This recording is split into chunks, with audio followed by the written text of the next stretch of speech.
ఈ 3 నెలలు అప్పజెప్పండి కాళేశ్వరం ప్రాజెక్టుని అని చెప్పేసి హరీష్ రావు సవాల్ తీసుకుంటా ఉన్నారు. సో మేము నీళ్లు రప్పిస్తామని చెప్పేసి అంటా ఉన్నారు. ఇంకా అలాగనే ఉత్తమ్ కుమార్ రెడ్డిను రేవంత్ రెడ్డిని ఉరిదీసిన పాపం లేదు, రైతులకు అన్యాయం చేస్తున్నారు రేవంత్ రెడ్డి అని మాట్లాడుతున్నారు. ఏ గాడిది కొడుక హరీష్ రావు ఎవడు హరీష్ రావు కాళేశ్వరంపై చేసిన వ్యాఖ్యల పట్ల ఏం చెప్తారు? ఇప్పుడు హరీష్ రావు మాట్లాడే మాటలు, హరీష్ రావు ఈ లుచ్చా మాటలు మానుకో. హరీష్ రావు నీ గురించి మొత్తం తెలంగాణ ప్రజలకు తెలుసు. హరీష్ రావుని చరిత్ర తెలివందేం కాదు. ఏమంటున్నావు నువ్వు? రేవంత్ రెడ్డి గారు కన్నా ఇంకా 3 ఏళ్ళు చాలా సీనియర్, నేను నా వెనక జరిగిన వాళ్ళు అని చెప్తున్నావు. హరీష్ రావుని చరిత్ర పూర్తిగా తెలియదు గిట్ట అనుకుంటున్నావా, లేకుంటే నువ్వు ఎట్లా మాట్లాడుతున్నావు? నువ్వు నేను అడిగిన దానికి సమాధానం చెప్పు. తెలంగాణ ప్రజలకు చెప్పు, మాకు చెప్పడం కాదు. తెలంగాణ రైతులకు ప్రజలకు నువ్వు జవాబు చెప్పు. ఏంటిది నీ చరిత్ర చెప్పు. నీకున్న ఏదో నేను సీనియర్ను, ఆయన జూనియరు, నా వెనుక తిరిగినోడు. అసలు నీ వెనుక ఎవడరా తిరిగినోడు? నాకు ఒకసారి చెప్పు హరీష్ రావు. నీకు 2004 కన్నా ముందు నీ చరిత్ర అయింది, 2014 కన్నా ముందు నీ చరిత్ర అయింది. సిప్పళ్ళు వేసుకొని కేసీఆర్కు ఛాయ్ పోసుకుంటూ, ఛాయ్ అందించుకుంటూ, ఆయన బట్టలు ఇస్త్రీ వేయించుకురావడానికి ఉన్నోనివి. ఇది నీ చరిత్ర. కేసీఆర్కు గ్లాసుల మందు పోసి మామ తాగు అని ఆ గ్లాసులు అందించినోడివి. ఇది నీ చరిత్ర. చరిత్ర కాడికి పోకు. ఎందుకంటే నీ వెనుక తిరిగిన గాడి కొడుకు ఎవరు లేరు. నువ్వు బీఆర్ఎస్లో ఇప్పుడు ఆ మంత్రి అయిన తర్వాత ఎవడని నీ వెనుక తిరిగిండు కావచ్చు, కానీ నువ్వే కేసీఆర్ వెనుక తిరుగుతావు. నీ వెనుక ఎవరు తిరుగుతారా? నీ వెనుక ఎవరు తిరుగుతారు? నీ చరిత్ర ఏంది? నువ్వు చిప్పర్లు వేసుకొని మీ మావ దగ్గరికి వచ్చినప్పుడు అది గుర్తులేదా, లేకుంటే తెలియదు అనుకుంటున్నావా? తెలంగాణ ప్రజలకు మొత్తం తెలుసు. నీకు హైదరాబాద్లో ఇల్లు ఉండేనా నువ్వు చిప్పర్లు వేసుకొని వచ్చినప్పుడు? కేసీఆర్కు ఛాయలు అందించుకుంటా, ఆ గ్లాసుల మందు పోసుకుంటా, అందించుకుంటా, కేసీఆర్ ఇడిచిన బట్టలు ఉంటే, ఉతికిచ్చినవి ఉంటే పోయి ఇస్త్రీ వేయించుకొచ్చినవి మర్చిపోయినవేంది అవి? అది గుర్తుపెట్టుకొని మాట్లాడు హరీష్ రావు మాట్లాడే ముందు కూడా అసలు వాస్తవాలు ఏందో తెలుసుకొని మాట్లాడు. రెండవది, నువ్వు ఎప్పుడైనావు నువ్వు? ఎప్పుడు సీనియర్? ఎప్పుడైనావు నువ్వు 2004లో కేసీఆర్ టీఆర్ఎస్ పార్టీ పెట్టిన తర్వాత తెలంగాణ సెంటిమెంట్ను ఉపయోగించుకొని తెలంగాణ ప్రజల పేరు చెప్పుకొని సెంటిమెంట్ను అడ్డం పెట్టుకొని మీరు కాంగ్రెస్ పార్టీతో పొత్తు పెట్టుకొని వైఎస్ రాజశేఖర రెడ్డి మా ముఖ్యమంత్రి గారు, వైఎస్ రాజశేఖర రెడ్డి గారి పుణ్యాన ఆయన వేసిన భిక్ష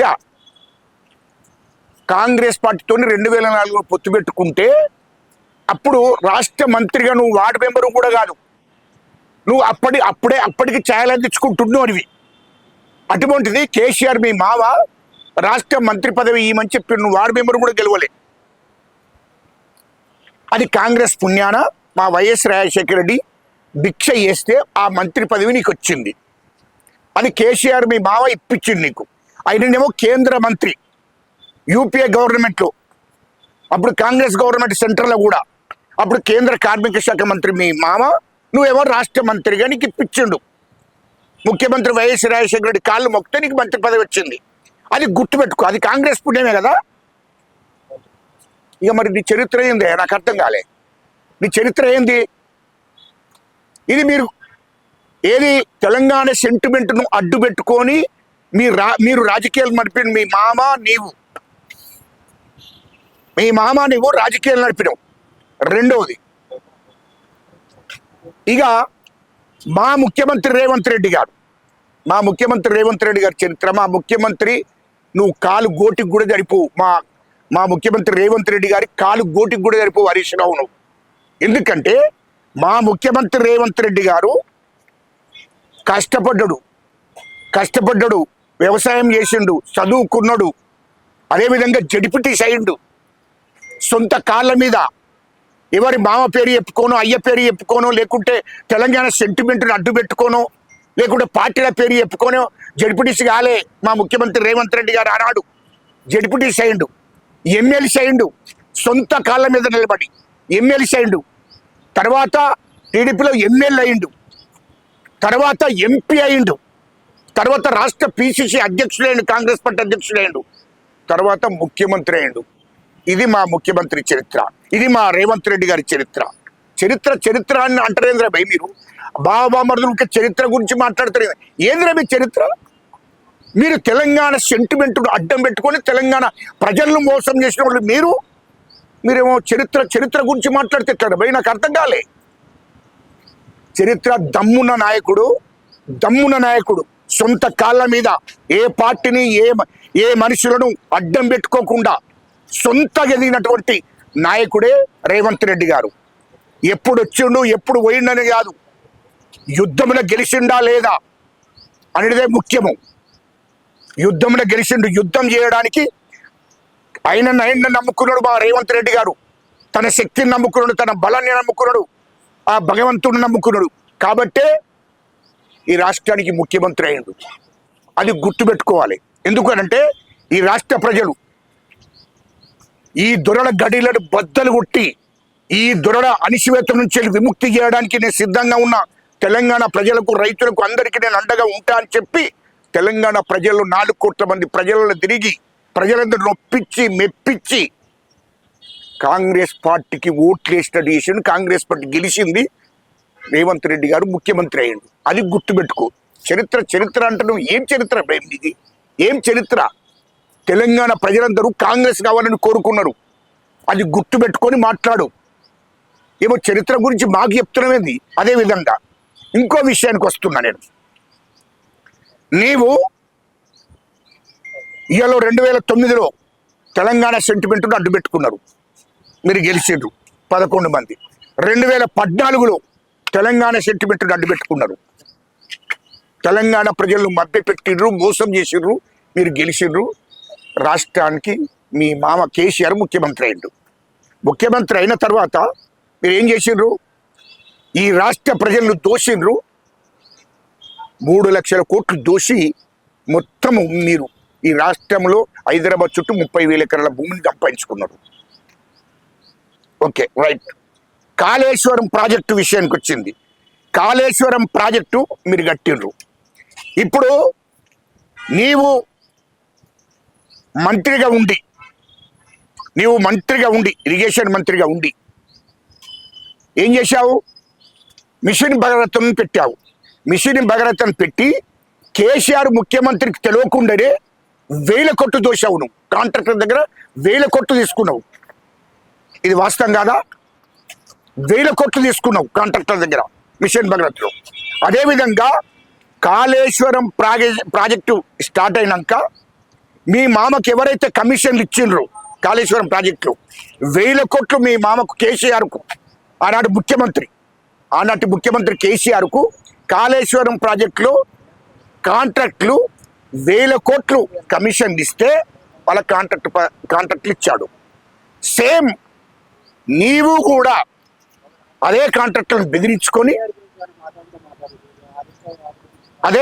అదే కాంట్రాక్టులను బెదిరించుకొని నువ్వు 1000 కోట్లు తీసుకున్నది వాస్తవం కాదా? ఇలా నువ్వు మా ముఖ్యమంత్రి రేవంత్ రెడ్డి గారిని మాట్లాడే అర్హత నీకెక్కడిదే? మా ముఖ్యమంత్రి రేవంత్ రెడ్డి గారిని మాట్లాడే అర్హత నీకెక్కడిది?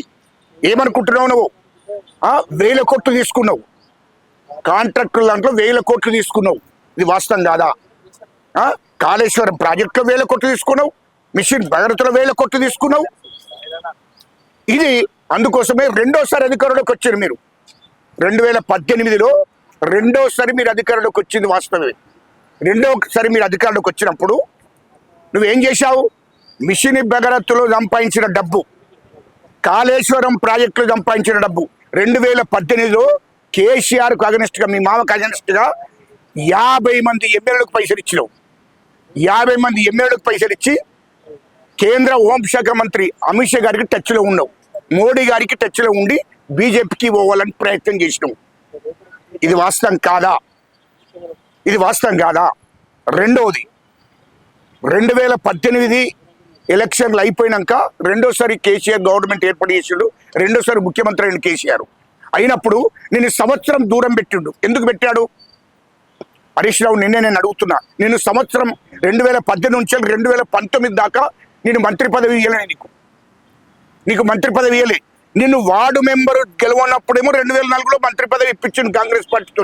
కాంగ్రెస్ మా ముఖ్యమంత్రి వైఎస్ రాజశేఖర రెడ్డి గారితో మాట్లాడి నీకు వార్డు మెంబర్ కూడా కాదు, కానీ అప్పుడు మంత్రి పదవి ఇప్పించాడు. కానీ 2018 కన్నా ముందు నువ్వు మంత్రివి. మళ్ళీ 2018లో ఎలక్షన్లు అయిపోయినాక 2018 నుంచి 2019 దాకా నీకు మంత్రి పదవి ఇవ్వలేదు. ఎందుకు ఇవ్వలేదు అంటే నన్ను మోసం చేయడం కోసం 50 మంది ఎమ్మెల్యేలకు నాకు తెలియకుండా డబ్బులు ఇచ్చావు. అదేవిధంగా మిషన్ భగీరథలో 1000 కోట్ల కాంట్రాక్టర్ దగ్గర వసూలు చేశావు. అదేవిధంగా కాళేశ్వరం ప్రాజెక్టులో కాంట్రాక్టర్ దగ్గర బ్లాక్మెయిల్ చేసి 1000 కోట్లు మా మామకు ముఖ్యమంత్రి గారికి ఎట్లిచ్చారో నాకు కూడా ఇవ్వాలని నువ్వు 1000 కోట్లు తీసుకున్నది మీ ముఖ్యమంత్రి, మీ మామకే, ఆనాటి ముఖ్యమంత్రి మీ మామ కేసీఆర్కే ఈ విషయం తెలిసినాక నీకు మంత్రి పదవి నుంచి పక్కకు పెట్టిండు. అది ఒక్కటి చెప్పు, నువ్వు 2018 నుంచి 19 దగ్గర నీకు మంత్రి పదవి మీ మామ కేసీఆర్ ఎందుకు ఇవ్వలేదు, అన్నట్టు ముఖ్యమంత్రి ఎందుకు ఇవ్వలేదు నీకు మంత్రి పదవి? నేను ఎందుకు దూరం పెట్టిండు? ఇంటికి కూడా రానియలేదు. సంవత్సరం కాలంగా నేను ఇంటికి కూడా రానియలేదు. కాళేశ్వరంలో అవినీతి చేసి 1000 కోట్లు తీసుకున్నామని తెలిసింది అంటే మీ మా కేసీఆర్ ముఖ్యమంత్రికి ఎట్లనైతే కమిషన్ ఇచ్చారో నాకు కూడా అట్లనే ఇవ్వాలని నువ్వు బ్లాక్మెయిల్ చేస్తే నీకు 1000 కోట్లు ఇచ్చారు కాంట్రాక్టర్లు. కాబట్టి అది ముఖ్యమంత్రి కేసీఆర్ కానాడు తెలిసినాక నేను దగ్గర కూడా రానియలేదు. సంవత్సరం పాటు దూరం పెట్టిండు. నువ్వు అవినీతి చేసిన వాడిని, నువ్వు వాళ్ళను బ్లాక్మెయిల్ చేసిన కాంట్రాక్టర్లని. సంవత్సరం నేను దూరం పెట్టిందంటే నువ్వు ఏమన్నట్టు? నేను అవినీతి పరుడవి కదా, నువ్వు 1000 కోట్లు దోచుకున్నావు కదా. సేమ్ టైం కవిత గారు కేసీఆర్ బిడ్డనే, మీ మరదలు, స్వయంగా ఆమెనే 1000 కోట్లు తిన్నది వాస్తవం. కాళేశ్వరం ప్రాజెక్టులో 1000 కోట్లు తీసుకుండు హరీష్ రావు అని చెప్పి డైరెక్ట్ కవితనే చెప్తుంది కదా, కవితనే చెప్పింది కదా. మరి నువ్వు ఎట్లా మాట్లాడుతున్నావు? నువ్వు నీకు 3 నెలలు ఇవ్వాలా? నీకు 3 నెలలు మా ముఖ్యమంత్రి గారు 3 నెలలు ప్రాజెక్ట్ అప్పచెప్తే మొత్తం దూసేస్తావా? అంటే ఇప్పటికి ముంచింది కరెక్ట్, ముంచింది చాలదా? సంవత్సరం పాటు నేను మంత్రి పదవి కూడా దూరం పెట్టిన దానికి నువ్వు దానికి జవాబు చెప్పు ప్రజలకు, తెలంగాణ ప్రజలకు, తెలంగాణ రైతులకు నువ్వు జవాబు చెప్పు, వాస్తవాలు చెప్పు, తెలంగాణ ప్రజలకు చెప్పు. మా ముఖ్యమంత్రిని విమర్శించే అర్హత నీకుందా? మా ముఖ్యమంత్రి రేవంత్ రెడ్డి గారిని విమర్శించే అర్హత నీకున్నదని అంటున్నా. ఎట్లా మాట్లాడుతావు నువ్వు? మా ముఖ్యమంత్రి గారిని అవినీతి చేసింది నువ్వు, నేను దూరం పెట్టింది మీ మామ అన్నాడు. ఇదే కాళేశ్వరం ప్రాజెక్టులు. మళ్ళీ నీకు ఎట్లా మరి 3 నెలలు మీ బామ్మర్దేమో కేటీఆర్ మా మామ నా కేసీఆర్కు అప్ప 10 రోజులు అప్ప ఇప్పండి, నువ్వేమో 3 నెలలు నాకు అప్ప ఇప్పండి. అరే మీకు పొంతనున్న అదిరపై ఇక మీకు దొరలు అంటే ఇక మీరు 3 దొరలకి ఇవ్వమని చెప్తారా? కేసీఆర్ దొరకి లేకుంటే నాకి, లేకుంటే నువ్వేమో నాకు 3 నెలలు అప్ప ఇప్పు. ఏంద్రే భయ్, ఇప్పుడు కాళేశ్వరం ప్రాజెక్టు కట్టింది ఎప్పుడు? కేసీఆర్ ముఖ్యమంత్రి ఉన్నప్పుడే కదా. ఆ కాళేశ్వరం ప్రాజెక్టు కూలిపోయింది ఎప్పుడు? కేసీఆర్ ముఖ్యమంత్రి ఉన్నప్పుడే కదా. మరి అప్పుడు ఏం బిక్కిర్రా మీరు? మీ మామ అల్లుండి ఏం బిక్కిర్రు? అప్పుడు ఏం బిక్కిర్రు? కూలిపోయినాక ఏం చేసిర్రు? ఎందుకు కట్టలేదు? అప్పుడు ఎందుకు నిర్మాణం చేయలేదు? ఇప్పుడు మాట్లాడుతున్నారు. అంటే తెలంగాణ ప్రజలకు, రైతులకు మొత్తం తెలుసు మీ రంగు, అది గుర్తుపెట్టుకో. ఇది మీ మామనే మా కేసీఆర్కు 10 రోజులు ఇవ్వండి, మాకు 3 నెలలు ఎందుకు ఇస్తారా భయ్? నీ మామనే కేసీఆర్ అని నమ్మరే. ఆ రోజు మిషన్ భగీరథలో 1000 కోట్లు తీసుకున్నామని మీ మామకే తెలుస్తుంది. కాళేశ్వరం ప్రాజెక్టులో మీ మామకు కమిషన్ ఇచ్చిన ఉంటే నీకు ఇచ్చిండ్రు.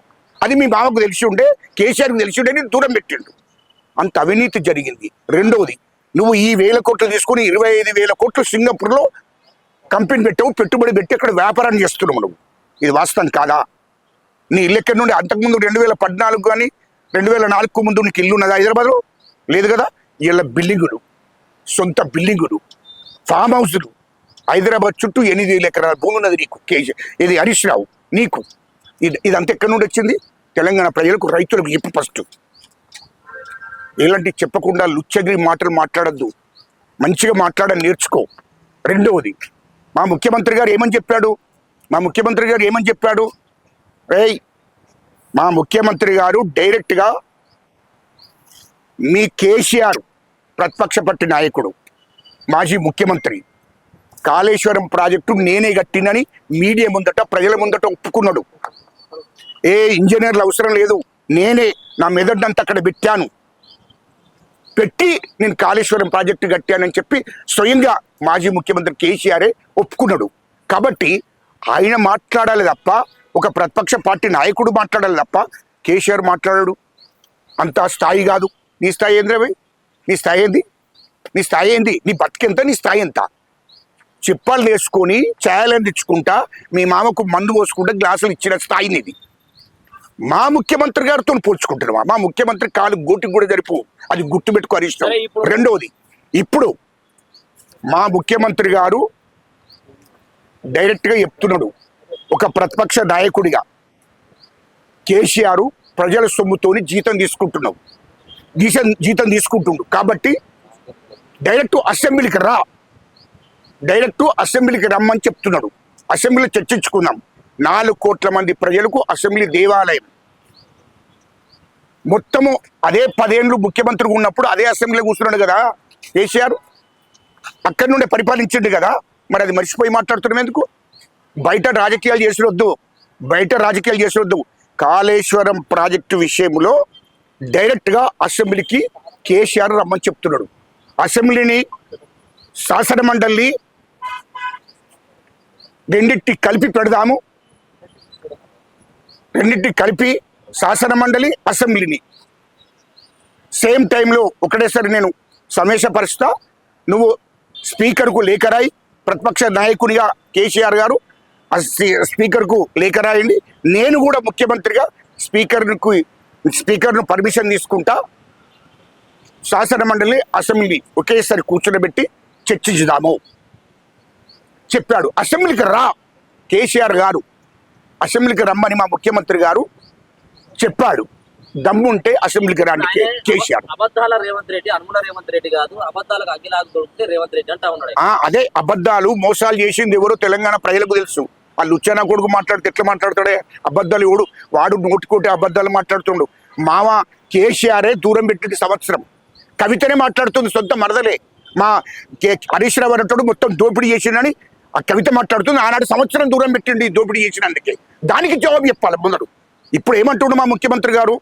ఈ రాజకీయాలు బయట మాట్లాడాడు కాదు, ప్రజలు కనిపించేసిరొద్దు, మీడియాను కనిపించేసిరొద్దు. డైరెక్ట్గా అసెంబ్లీకి వస్తే అసెంబ్లీలో మాట్లాడుకుందాం. మొత్తం 5 రోజుల, 10 రోజుల, 20 రోజుల అసెంబ్లీ నడుపుదాం. ప్రత్యేక సమావేశాలు ఏర్పాటు చేస్తా అని మా ముఖ్యమంత్రి గారు చెప్తున్నాడు.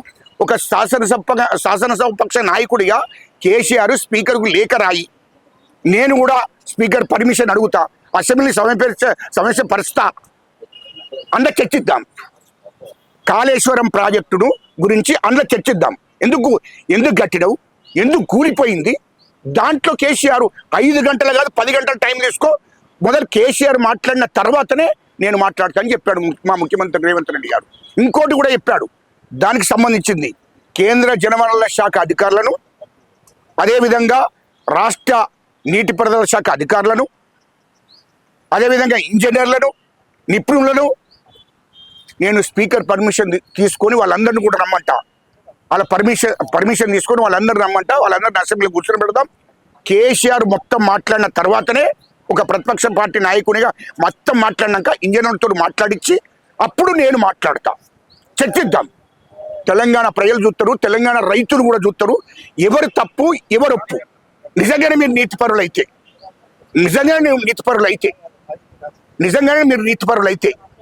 అసెంబ్లీ, నిజంగానే మీరు నీతిపరులు అయితే నిరూపించుకోండి అసెంబ్లీకి వచ్చి అని మా ముఖ్యమంత్రి గారు చెప్పాడు. దమ్ముంటే అసెంబ్లీకి రండి. దమ్ముంటే అసెంబ్లీకి రమ్మను కేసీఆర్ను. చర్చిద్దాం, అసెంబ్లీలో చర్చిద్దాం. అది కానీ మీరు ఇష్టం వచ్చినట్టు బయట మాట్లాడడం కాదు. కాళేశ్వరం ప్రాజెక్టు కూలిపోతుందని చెప్పిండ్రు ఎవరు? కేంద్ర నీటిపారుదల శాఖ అధికారులు, అదేవిధంగా రాష్ట్రంలో నీటిపారుదల శాఖ అధికారులు, చీఫ్ ఇంజనీర్లు, నిపుణులు అందరూ చెప్పారు. అది ఒకవేళ అది మేడిగడ్డ గిట్ట నింపితే, అదేవిధంగా అక్కడ ఉన్నటువంటి కన్నెపల్లి